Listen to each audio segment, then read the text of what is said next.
নির্বাচনী ইশতেহারে পিছিয়ে পড়া জনগোষ্ঠীর বিষয়ে যুক্ত করার তাগিদ দিয়েছেন নাগরিক প্ল্যাটফর্মের আহ্বায়ক ডক্টর দেবপ্রিয় ভট্টাচার্য।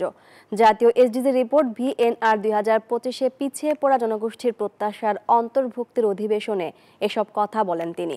এছাড়া এসডিজি বাস্তবায়নে পিছিয়ে পড়া জনগোষ্ঠীকে মূল ধারায় আনতে বাড়তি সুবিধা দিতে হবে বলেও মনে করে এসডিজি বাস্তবায়নের নাগরিক প্ল্যাটফর্ম।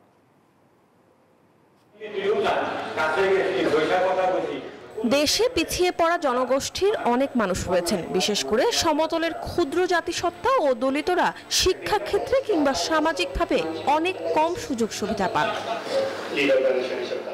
এমন বাস্তবতায় নাগরিক প্ল্যাটফর্ম বৃহস্পতিবার সকালে জাতীয় এসডিজি রিপোর্ট 2025-এর পিছিয়ে পড়া জনগোষ্ঠীর অন্তর্ভুক্তি শীর্ষক অধিবেশনের আয়োজন করে। এতে বক্তারা বলেন, দেশের প্রান্তিক মানুষগুলোকে কাঙ্ক্ষিত সহযোগিতা দেয়া হয়নি। এই পরিস্থিতিতে রাজনৈতিক দলগুলোর উচিত এসডিজির বিষয়গুলোকে প্রাধান্য দেয়া। এসডিজির এই যে গোলগুলো আমরা বাস্তবায়ন করব, সে বাস্তবায়নের প্রক্রিয়ায় কেবলমাত্র গড়ে কি উন্নতি হলো সেটা দেখলে হবে না। সমাজের যারা পিছিয়ে পড়া মানুষ আছেন,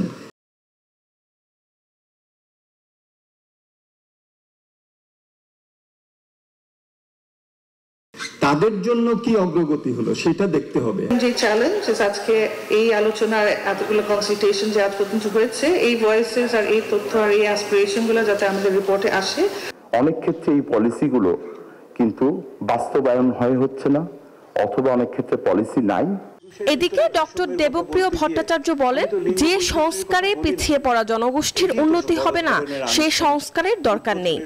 অনেকেই এখন নির্বাচনী ইশতেহার প্রস্তুত করতে যাচ্ছেন।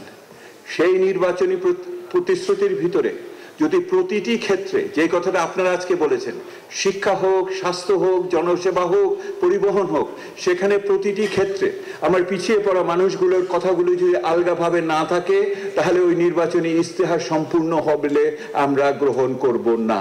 এবং ওই নির্বাচনী ইশতেহারের ভিতরে এই প্রতিটি মানুষের কথা পরিষ্কারভাবে থাকতে হবে। নির্বাচনী ইশতেহারে পিছিয়ে পড়া জনগোষ্ঠীর বিষয় যুক্ত না করলে কোনো সংস্কার গ্রহণযোগ্য হবে না বলেও মন্তব্য করেন তিনি। যে মানুষগুলোকে আমরা লক্ষ্য করি। মরিয়ম আজিজ মৌরিন, নিউজ 24, ঢাকা।